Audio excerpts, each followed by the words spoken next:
No sabía que era lesbiana, hasta que mi mejor amiga me abrazó cuando lloré. Esa frase me ha perseguido desde aquella noche, como si fuera una luz que se encendió de golpe en un cuarto que llevaba años a oscuras. No fue un descubrimiento súbito como en las películas, fue más bien un ajuste de foco. Todo lo que hasta entonces había vivido en sombras cobró contornos. Y ese ajuste vino por algo muy simple y al mismo tiempo radical. Un abrazo que no pedía explicación, que no miraba con lástima ni con urgencia por arreglar nada. Solo estuvo ahí, cálido, firme, diciendo sin palabras que yo importaba. Me llamo Livia. Tengo 27 años y doy clases en una escuela pública en una ciudad pequeña, de esas donde todos se conocen y las mañanas huelen a café y a carbón de las casas. Soy de Minas, y quien me conoce diría que tengo la calma de la rutina. Libros, planificaciones, alumnos que me regalan dibujos en pliegos arrugados. Siempre fui discreta, de tener pocos zapatos favoritos, de preferir las tardes con libro a las noches de bar. Quien me viera en la escuela no imaginaría que mi corazón, por entonces, se deslizaba hacia adelante y hacia atrás entre el miedo y la esperanza como un péndulo. Conocí a Camila en una cafetería de la esquina, una tarde en la que el cielo estaba encapotado y todo olía a lluvia. Ella estaba sentada en la mesa junto a la ventana, con un cuaderno de apuntes y un café negro humeando. Su cabello olía a limón y algo más, tal vez a detergente o al perfume que usaba mi madre en las fiestas. Era un olor que se metía en la ropa y no te dejaba. Me acerqué para preguntar si la mesa estaba libre. Su risa respondió por ella antes de que abriera la boca. Tenía una manera de mirar que no se detenía en lo superficial. Parecía interesada en lo que decía mi mochila, en el clavo de mi abrigo, en la forma en que me torcía el anillo cuando estaba nerviosa. Hablamos hasta que la luz cambió y las tonalidades de la calle se volvieron de naranja. Hablamos de arquitectura, de libros que nos habían marcado, de madres que cocinaban demasiado, de la extraña alegría de ver a un alumno comprender algo por primera vez. Casi sin proponérnoslo, concertamos otra cita. Un café, otro cuaderno, otras horas que se estiraban. Hubo desde el principio una cercanía que me dejó sin aliento. No fue atracción instantánea en el sentido cinematográfico. Fue la sensación de reconocimiento, de encontrar en alguien una voz que completaba trozos de mi silencio. Los primeros meses fueron un pequeño universo propio. Teníamos rituales improvisados. Caminar sin rumbo después de clases, compartir el pan que sobraba en las cafeterías, prestarnos libros con post-its que guardábamos como reliquias. En la cocina de su departamento, con música baja y una lata de tomates abierta, nos descubrimos contando cosas que no había dicho a nadie. Miedos, historias de familia, sueños mínimos. Camila era arquitecta, práctica y detallista. Yo, maestra, encontraba belleza en las rutinas. Ella se reía cuando yo hablaba de mis alumnos, y yo la miraba como quien mira el mapa de un territorio nuevo, pero seguro. Y sin embargo, desde el principio hubo un modo de relación que no encendía las luces por completo. Casi todo estaba a medias. En público, Camila a veces se retraía. Decía que su familia era tradicional, con voz entrecerrada y cansada. Hablaba de escenas que no quería arruinar, de viajes familiares que era mejor no mezclar. Al principio pensé que era prudencia, que su historia personal tenía renglones complicados. Lo natural habría sido preguntarle más, entender sus límites. Yo pregunté, ella me respondió con promesas que sonaban honestas en privado y evasivas en voz alta. Con el tiempo las promesas se volvieron patrones. Habíamos construido un lenguaje propio en la sombra, apodos en notas, nombres falsos en mensajes, citas que comenzaban a las 9 y terminaban a medianoche, para que nadie supiera. Ella evitaba fotos donde se pudiera ver mi mano en la suya, borraba de su Instagram cualquier rastro de nuestras tardes. En reuniones con amigos me presentaba como una colega, o como alguien que vino a ver el taller, y yo, por dentro, trataba de no tragar toda mi dignidad de un solo bocado. Me convencía con argumentos que sonaban a amor. Es por ahora, por prudencia, por su familia. Cuando todo esté bien, no voy a esconderte. Creí en eso porque creer era un acto práctico. Necesitaba creer para que el día a día no me destrozara. A mi alrededor, la invisibilización no siempre fue cruel en tono. Fue sutil, solventada por el ritmo cotidiano. Ella se reía con otras personas, tomaba distancia cuando alguien pronunciaba un nombre que yo no era, o me miraba con esos ojos que prometían, pero que, en la fiesta, se olvidaban. A veces me acostaba pensando en qué parte de mí era la que no podía estar a la luz, y por qué el amor que me tenía en la cocina con la luz apagada no se transformaba en algo que importara fuera de esa habitación. Renata, mi compañera de universidad, mi amiga de aquellas madrugadas de apuntes y pizzas frías, fue la que empezó a notar el cambio en mi voz. Ella me llamaba, y yo daba respuestas cortas. Venía a casa y encontraba la habitación silenciosa, el cofín donde solíamos sentarnos intacto, y mi mirada perdida en el marco de la ventana. Renata no era invasiva, no venía a juzgar. Ella traía pan, noticias pequeñas, y esa lógica de quien conoce tu historia desde antes de que puedas contártela mejor. Sabía cuándo enviarme mensajes solo con una frase, cuándo dejar el café en la mesa y marcharse. Ella me decía, con voz baja, que no me veía feliz, y yo sabía que había algo más profundo que mi tristeza de persona que sufre por amor. Había una erosión silenciosa que me estaba comiendo las ganas. Hubo escenas cotidianas que se quedaron pegadas en mi piel como etiquetas tibias. Un domingo en el supermercado. Estábamos en la fila y alguien me hizo un cumplido por la bufanda. Con la mayor naturalidad del mundo, extendí la mano para que Camila la tomara, y ella apartó el gesto con una sonrisa incómoda. «No quiero que se malinterprete», murmuró. En otra ocasión, paseando por el centro, vi a una pareja besándose bajo la lluvia y sentí un dolor punzante, una mezcla de deseo y de rabia atenuada. ¿Por qué no podemos ser eso?, pensé. La respuesta de ella, siempre, era algo que sonaba razonable. Problemas familiares, papeles por ordenar, cuidado con los rumores. Mientras tanto yo guardaba mi historia en cajitas, que con el tiempo se volvieron pequeñas navetas de vergüenza. A medida que la relación avanzaba, la invisibilización se transformó en una sucesión de promesas que no terminaban de cumplirse. Había noches en las que nos prometíamos confianza y mañanas en las que las fotos eran recortadas. Recuerdo una cena en la que, frente al brillo de los manteles y las lámparas pequeñas, les dije a los amigos que no me importaba la discreción. Quería que me conocieran como quien soy. Camila asintió, pero después, cuando hubo una ocasión importante en su trabajo, su mano buscó otra mano. La mía quedó en su bolsillo como algo a escondidas. No voy a alimentar la historia con detalles que no ocurrieron, tampoco voy a pintar a nadie como un villano. Camila tenía sus razones, y muchas de ellas eran legítimas: miedo, familia, una esfera social que juzgaba con dureza. Su conducta no era una señal de frialdad absoluta, era sobre todo una forma de supervivencia. Pero la supervivencia ajena, en mi vida, tomó la forma de una invisibilidad que me minó. Cuando alguien te oculta por miedo, lo que te queda es intentar convencerte de que ese misterio tiene un puente, y si esperas lo suficiente, el puente aparecerá. Pero el puente no llegó.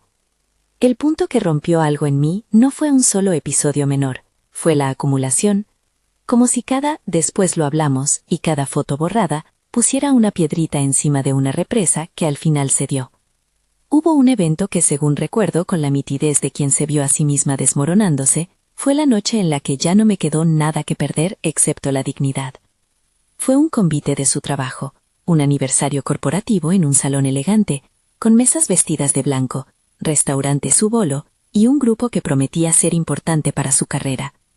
Ella me dijo con esa calma que parecía medida y seria: «Ven conmigo, es la primera vez que quiero que estés a mi lado en algo así». Creí que la frase sería la llave. Me vestí para la ocasión con un vestido que me gustaba y que rara vez usaba. Me maquillé con cuidado hasta sentir que mi cara parecía la de alguien que se presentaba al mundo con orgullo. Caminamos juntas hacia el salón, y por dentro, mi pecho iba con una mezcla de miedo y una esperanza ingenua. Esa noche sería la prueba de que ya no había escondite. El salón olía a colonia cara y a flores frescas. Las luces eran suaves como cera derritiéndose. Las mesas brillaban. La gente hablaba con una voz de vasos tintineando. Cuando llegamos, ella me tomó del brazo por un segundo. Un gesto que yo contemplo como eterno en mi memoria, y lo convertí todo en una promesa. Pero entonces vino la presentación que no olvidaría. En un momento, cuando la multitud se movió hacia el escenario, alguien se acercó a Camila para saludarla de manera jovial. Y ella, con una sonrisa que era una cortina, dijo en voz alta: «Ah, esta es una conocida de la universidad, que vino a saludar». Con la misma voz que usó frente a mí en la cocina, ahora me transformaba en un adjetivo a su alrededor. Conocida.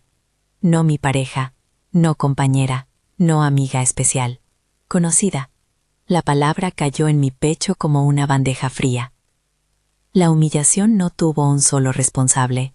Hubo murmullos, unas miradas que yo sentí como cuchillas, un silencio que se apoderó de mi voz. Un hombre se acercó, y como si yo fuera una segunda opción decorativa, lanzó una línea de coqueteo que se presentó con la sonrisa de quien no cree que sus palabras puedan herir. Camila dejó que la conversación siguiera, sin intervenir. Miró de reojo, y luego volvió a su copa como si todo fuese natural. Sentí combustión en la garganta. La sangre subió a mi cara. Los bordes de la sala se volcaron, y de pronto estaba fuera, sin dirección. No recuerdo si corrí, o si me arrastré. Recuerdo la sensación de ser un vidrio roto, que tenía que juntar sus pedazos, mientras los demás seguían bailando. Me fui antes de que la noche terminara. No pude soportar la idea de quedarme y escuchar más, conocida, en boca de ella. Camila me llamó varias veces, yo no respondí. Llegué a mi casa con el vestido arrugado y la cara húmeda, y me quedé en la cocina hasta que la madrugada anunció que el mundo no había cambiado para nada. Llamé a Renata con la voz partida, sin dar detalles, solo diciendo: ¿puedes venir? Ella estuvo allí en menos de una hora, como si supiera que aquel tipo de soledad no se cura con cloro ni con café. Trajo una manta, unas galletas, y esa manera de quedarte cerca sin intentar solucionar lo irreparable de la noche. Me senté en el suelo de la sala y lloré como si fuera la primera vez que lloraba por mí, y no por lo que otra persona había hecho. No era solo el desprecio público. Era la suma de todas las pequeñas invisibilizaciones. Era la sensación de haber acumulado trozos para una vida que de repente no era elegida por la otra persona. Las lágrimas fueron un ruido silencioso en el silencio de la casa. Un sollozo que quería decir tantas cosas que ninguna palabra alcanza. Renata no preguntó por la cronología de la humillación. Se sentó a mi lado, me tendió la mano, y dejó que su presencia bastara. Ella me abrazó sin grandes discursos. No dijo: te lo dije. No enumeró faltas ni cargos. No hizo preguntas que necesitaran respuestas urgentes. Se limitó a sostenerme. Sentí su cuerpo contra el mío, la respiración rítmica y reconocible de quien me había visto crecer. Su abrazo tuvo la textura de los años compartidos. No era solo consuelo, era reconocimiento. Fue en ese abrazo donde todo se alineó para mí. Las imágenes, las pequeñas renuncias, la manera en que mi pecho dolía desde hacía semanas. De pronto entendí con una claridad que me sobresaltó. No era que amara a Camila y quisiera ser amada por ella en secreto. Era que existía una parte de mí que necesitaba ser vista y reconocida públicamente para poder existir con integridad. No digo que antes no supiera que me atraían las mujeres. No fue una revelación biológica como si el cuerpo me hablara por primera vez. Había señales, recuerdos de infancia, una historia larga de gestos que nunca se habían explicado del todo. Lo que sucedió en el abrazo fue otra cosa. Por primera vez, alguien me sostuvo sin miedo y sin hacerme sentir un error. Al escuchar la respiración de Renata pegada a mi oído, pude permitir que una frase interna, hasta entonces vacilante, se transformara en certeza. Puedo querer a otra mujer y estar bien. Merezco que ese querer no sea un misterio vergonzoso. La experiencia de ser abrazada de manera incondicional me dio permiso para nombrar mis sentimientos con la propiedad que exigen las palabras. En esa claridad nació la frase que ahora repito: no sabía que era lesbiana hasta que mi mejor amiga me abrazó cuando lloré. No porque el abrazo haya creado mi orientación, sino porque me permitió reconocerla sin el filtro del pudor ni de la necesidad de justificarlas ante alguien. Fue como si mi interior hubiera esperado a una señal externa que legitimara lo que yo ya arrastraba en silencio. La legitimación vino de un gesto humilde. El abrazo hizo que mi identidad dejara de ser un problema privado para convertirse en algo que tenía derecho a existir. Después del abrazo vinieron preguntas que no pude articular enseguida. ¿Qué hago con esto? ¿Cómo se construye una vida visible cuando la otra parte no quiere asumir esa visibilidad? ¿Vale la pena seguir intentando? Renata no me apuró. Me dijo cosas sencillas, que estaba conmigo, que no me acusaba ni me ridiculizaba, que cuando quisiera hablar ella escucharía. No ofreció fórmulas ni grandes verdades, solo cercanía. Fue la primera vez, desde que conocí a Camila, que no sentí que debía argumentar mi derecho a existir en forma de relación. Fue la primera vez que la palabra merecer no se volvió una petición, sino una afirmación. Esa noche me quedé en vela, no por la culpa, sino por la claridad que abría una puerta que antes no veía. Recordé momentos antes felices, y los miré con el mismo sentido crítico con el que se observa una pintura que, vista de cerca, revela pinceladas que antes ignorabas. Me di cuenta de que mi deseo ya no podía ser solo un secreto que sobreviviera en la noche. Necesitaba una forma pública para no desvanecerse. No se trataba de forzar a nadie a declararse, ni de exigirle a otra persona que cambiara su vida de un día para otro. Se trataba de pedir, por primera vez, poder existir con coherencia. Que quien me quisiera, me reconociera también cuando no estuviéramos a solas. Al día siguiente todo se volvió más pesado y más ligero a la vez. Pesado por las decisiones que empezaron a formarse en mi cabeza como nubes que tomarían tormenta o pasarían. Ligero por la sensación de soberanía que trae la certeza. Saber quién eres, aunque no sea cómodo comunicárselo a quien te hirió. Fui a mi trabajo. Di clase con la voz que hace años recogía a adolescentes despistados. Mis alumnos no sabían lo que pasaba, pero me vieron con una serenidad nueva, como si algo en mí se hubiera asentado. Me sorprendió que algo tan íntimo pudiera permear mi forma de estar en el mundo. Me encontré respondiendo con honestidad, con menos evasivas, con menos miedo a mirarme en el espejo al final del día. No quiero romantizar la escena del abrazo, ni convertirla en un fetiche. No fue una solución mágica. La vida seguía con su complejidad. Los mensajes sin responder de Camila, sus intentos confusos por contactarme pidiendo explicaciones, o la presencia silenciosa de su familia que no dejaba de tejer roces. Además, la decisión de terminar una relación no es un acto de valentía espectacular. Muchas veces es un proceso lento y doloroso, donde no sobra el miedo y falta la certeza absoluta. Sin embargo, ese abrazo fue el punto donde, por primera vez, me apropié de una verdad interior, sin sentirme obligada a justificarla ante nadie que no la mereciera. A partir de ahí empecé a reparar en pequeñas señales que antes me pasaban desapercibidas. La forma en que me sentaba sola en el colectivo, la manera en que rehusaba contar detalles cuando alguien preguntaba sobre mi vida personal. Vi cómo los silencios de Camila, que yo había naturalizado como prudencia, eran también una forma de decidir por mí. Y esa constatación fue un dolor que me obligó a elegir. No hablo en términos absolutos. Hablo de un movimiento interno. No supe inmediatamente qué pasos dar, pero supe que no podía quedarme a medio camino entre la dignidad y las migajas. A lo largo de esa primera fase de claridad me pregunté muchas cosas sobre el amor y sobre el respeto. Aprendí que el amor no puede pedirte que te vuelvas un secreto que solo se muestra a discreción. Aprendí que ser amado en privado no es lo mismo que ser reconocido en sociedad, y que ambas dimensiones importan si se desea construir algo sólido. Aprendí también que la amistad tiene poderes que a veces subestimamos. No solo es compañía, sino espejo y trampolín.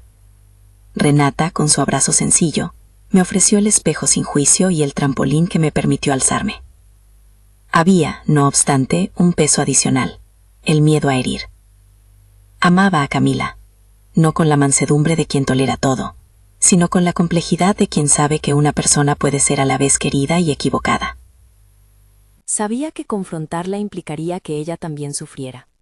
Sabía que su familia, esa estructura tradicional, podía desmoronarse para ella en términos de confianza, o que ella misma preferiría mantenerse en la sombra para proteger algo que estimaba. No me correspondía decidir por ella, pero me correspondía decidir por mí. Mientras tanto, la ciudad siguió siendo la misma.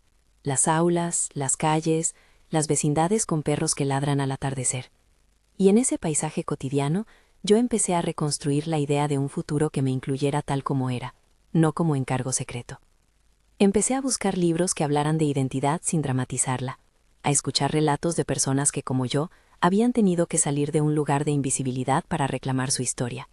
Fue un tiempo de aprendizaje silencioso, de pruebas delicadas, decir no cuando antes decía sí, volver a encontrar amigos que me habían ido quedando a la distancia, aceptar invitaciones que me exigían aparecer públicamente sin acompañante falso. No todo fue heroico. Hubo días en los que me sentí débil, en los que la nostalgia me golpeó con todo su peso. Hubo noches en las que me preguntaba si había exagerado, si había herido a alguien que también actuaba por miedo. Tuve enmiendas internas, arrepentimientos de palabras duras, deseos de retroceder a la comodidad de la cama donde no había que reclamar nada. Pero también hubo momentos de risa auténtica, llamadas con amigas que me reconocían sin condiciones, caminatas en que mi paso parecía más asentado. La vida continuó en su tejido ambivalente. En la ciudad, algunas cosas empezaron a cambiar, otras no. Camila intentó retomar la cercanía con mensajes vacilantes, pidió encuentros donde proponía que habláramos con calma. A veces su tono me parecía sincero, a veces manipulatorio. No logré ponerlo en una sola palabra. Ella se mostró dispuesta a explicar, a prometer cambios. Pero las promesas previas hacían que mi confianza fuera un material frágil. No se recomponía tan rápido. Me parecía que la dignidad pedía algo más que palabras, pedía consistencia. Quería sentir que no volvería a ser convertida en una conocida, en un salón brillante. Mientras tanto, seguía viendo pequeñas pruebas de su proceso. Escuché rumores de discusiones en su casa, de miradas tensas con su padre, de conversaciones que terminaban en silencio en la sala. Su asunción, si llegara, iba a costarle. No quise alegrarme por eso. La libertad no se celebra cuando parte del precio es la ruina emocional de otra persona. Lo que sí supe es que si ella asumía su vida públicamente, eso no podía ser en detrimento de mi dignidad. No volvería a aceptar que mi nombre fuera omitido de esa historia. Renata siguió siendo mi ancla. A veces pienso que su intervención no fue heroica, sino simplemente humana. Vino cuando la oscuridad era manejable, me sostuvo cuando no podía sostenerme, y luego, sin prisa, me acompañó en la reconstrucción. Su abrazo me enseñó que pedir ayuda no es debilidad, que ser sostenida es una forma legítima de reconocimiento. Desde ese lugar, empecé a entender que mi identidad no necesitaba ser confirmada por el objeto de mi amor. Podía ser sostenida por mí misma y por las personas que eligiera como referentes afectivos. La noche del abrazo quedó guardada como un punto de no retorno íntimo. A partir de ahí, cada decisión que tomé, por pequeña que fuera, tenía el aroma de esa certeza recién estrenada. Empecé a pensar en términos de límites, no por castigo, sino por amor propio. No quería que mi vida quedara subordinada a la comodidad ajena. Y sin embargo, no puedo decir que todo fuera fácil. Había días en los que la nostalgia, la falta de contacto, la rutina, todo conspiraba para que volviera a idealizar lo que perdí. Pero la voz de Renata y la memoria de ese abrazo hacían que mi base fuera otra. En la esquina donde me sentaba a tomar café, a veces me cruzaba con ella, otras veces la esquivaba por horas. Existían mensajes que no respondía, llamadas que dejaba en silencio.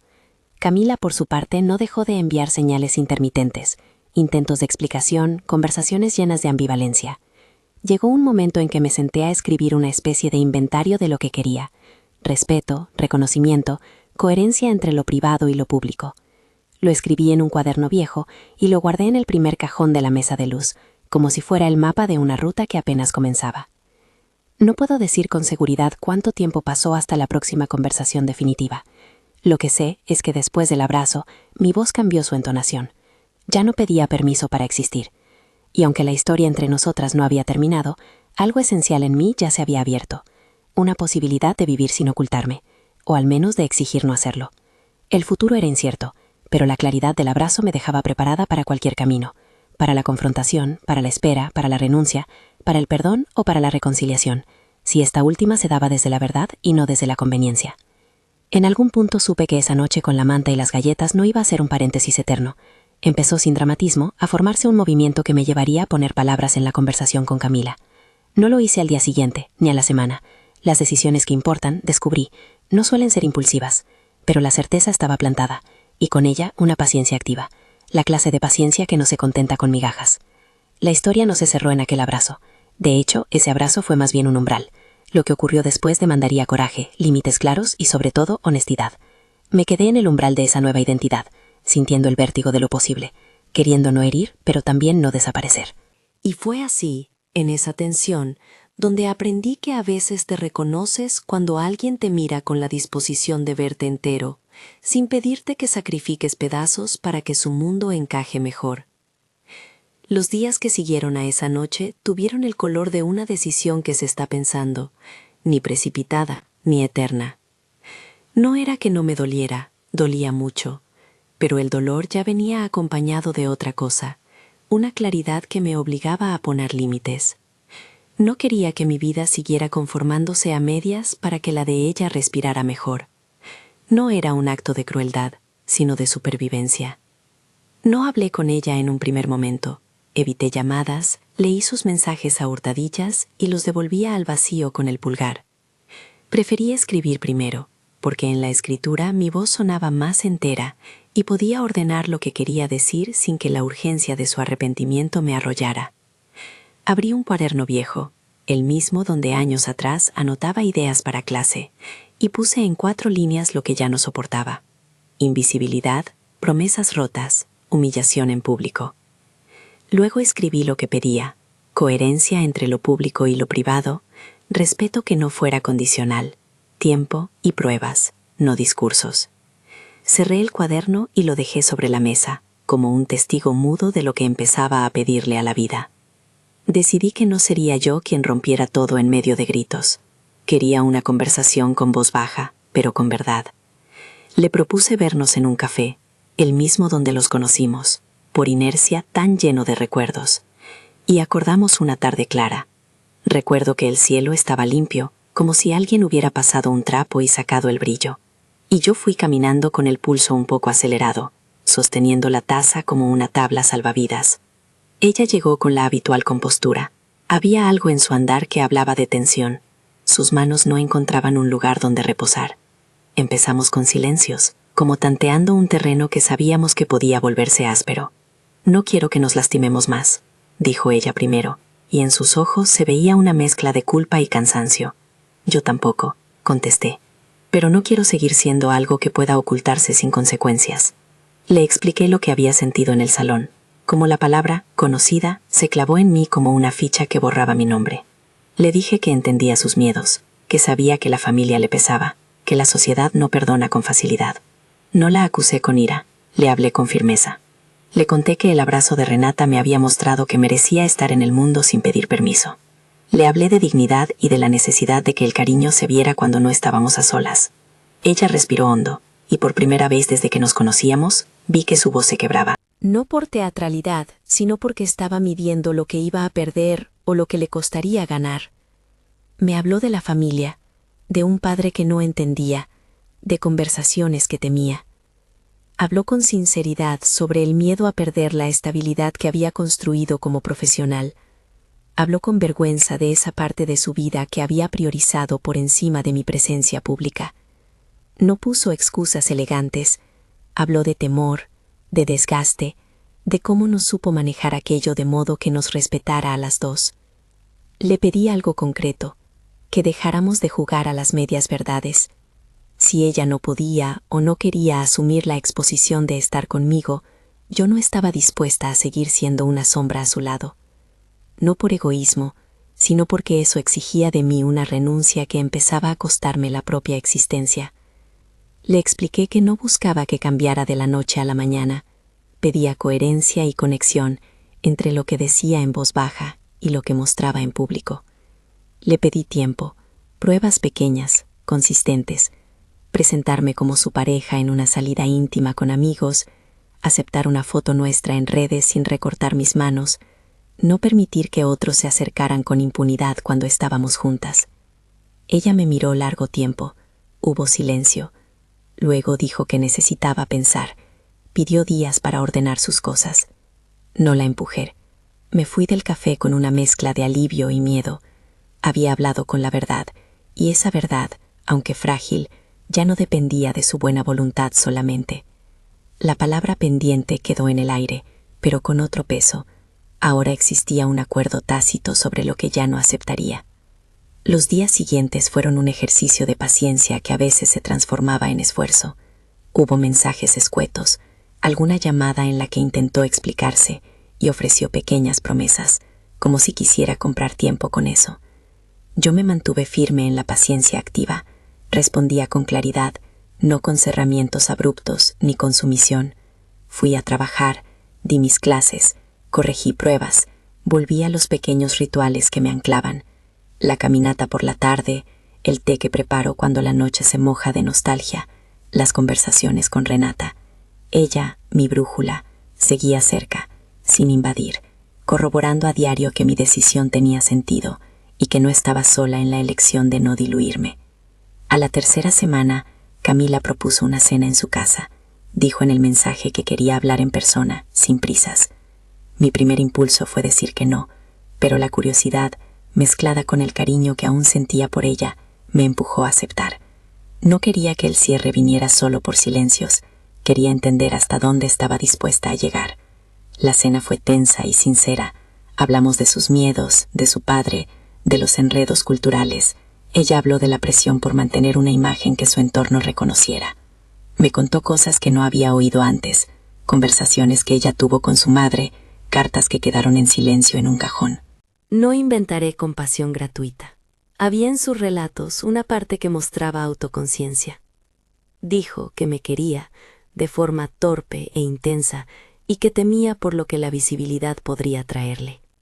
Confesó que a veces su postura venía de una mezcla de vergüenza interior y de una estrategia para no perder lo que había construido.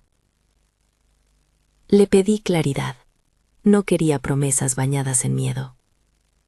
Le pregunté si estaba dispuesta a intentar cosas concretas para que yo no me sintiera inexistente fuera de su casa. Habló de ir a terapia familiar, de sentarse con sus padres, de intentar presentar nuestra relación frente a algunos amigos de manera gradual. Le pedí también que no permitiera coqueteos descarados cuando saliéramos juntas, que me llamara si sentía que cedía a la presión. Pidió tiempo. El tiempo, sin embargo, no fue benevolente con la confianza. Hubo días en que parecía coincidir con lo que habíamos hablado y otros en que las viejas costumbres volvían como si nada hubiera sucedido. Empecé a notar que las promesas, una vez más, eran comodines fáciles. En la escuela, mi voz se volvía a entibiar cuando alguien preguntaba por mi vida amorosa. Contestaba con evasivas que ya no me satisfacían.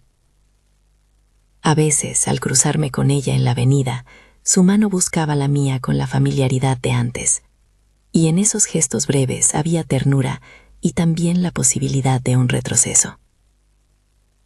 Tomé una decisión que fue menos dramática en su forma y muy radical en su fondo. Pedí que tomáramos distancia clara. No era un «ya no te quiero». Era un «no puedo seguir siendo la alternativa que funciona a su conveniencia». Fue una ruptura hecha de palabras medidas y de un respeto que intenté mantener hasta el final. Le expliqué que no quería cortarme de la manera violenta de quien no puede sostener la espera. Quería elegirme. Le dije que estaría dispuesta a conversar en el futuro si se daba un proceso verdadero en el que su vida pública y privada dejaran de contradecirse. Le pedí que asumiera que mis límites no eran una línea de castigo, sino la defensa de mi derecho a existir de manera coherente. Cuando le dije adiós, hubo lágrimas por parte de las dos, pero no hubo gritos. Me fui con la sensación de que aquello, la relación, tal vez necesitaba un tiempo para reconfigurarse, o que semillas de cambio que se abrieran para ella tendrían que ser raíces nuevas para que una posible reconstrucción tuviera sentido. No pude evitar pensar en cómo el amor a veces exige dejar ir lo que amas para que pueda aprender a sostenerse sin asfixiarte. Los meses que vinieron fueron una mezcla de reparación y de aprendizaje. No viví en un cataclismo constante. La vida siguió, intercalando los días comunes con recuerdos que a veces reaparecían. Trabajé en mi rutina con más intención. Renové la lista de libros que quería leer ese año. Acepté convocatorias para dar talleres en bibliotecas vecinas y retomé conversaciones con amigas que se habían ido quedando en la distancia. Empecé a salir más, a dejar que la ciudad me devolviera su compañía sin que tuviera que llevarla a escondidas. Renata siguió siendo un pilar. Hubo noches largas de mate, caminatas por la plaza, conversaciones que no buscaban cura, sino acompañamiento. Ella me ayudó a rearmar mi narrativa interna, a no pensar que mi valor dependía de que otra persona nos proclamara juntas. No se trataba de una venganza hacia Camila, se trataba de la reconstrucción de mi autoestima. Fue un trabajo lento y a veces doloroso. Hubo momentos de arrepentimiento, de añoranza por lo que había sido cálido y real en la intimidad. Aprendí a sostener la ambivalencia, a admitir que podía amar y al mismo tiempo saber que no podía resignarme a la invisibilidad. Con el tiempo llegaron cambios visibles también en su vida. Empecé a escuchar rumores, pequeños, siempre cuidadosos, sobre discusiones en su casa, sobre tensiones con su padre, sobre la necesidad que ella sentía de sincerarse. Al principio me protegí de regodearme, no celebré sus conflictos, ni los deseé. Mi alegría, si la hubo, fue por la idea de que alguien no debería tener que sostener una doble vida por toda la vida. Pero entendí que su proceso iba a costarle, y que ese costo no me pertenecía para celebrarlo ni para juzgarlo. En paralelo, con cautela, volví a permitirme vínculos que no tuvieran la sombra de la clandestinidad.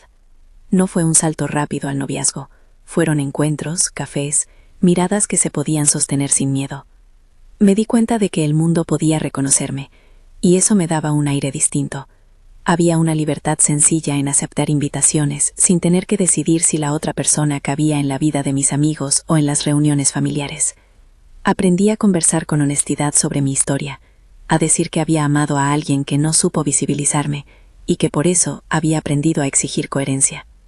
Un año después de la ruptura, recibí una llamada inesperada de Camila.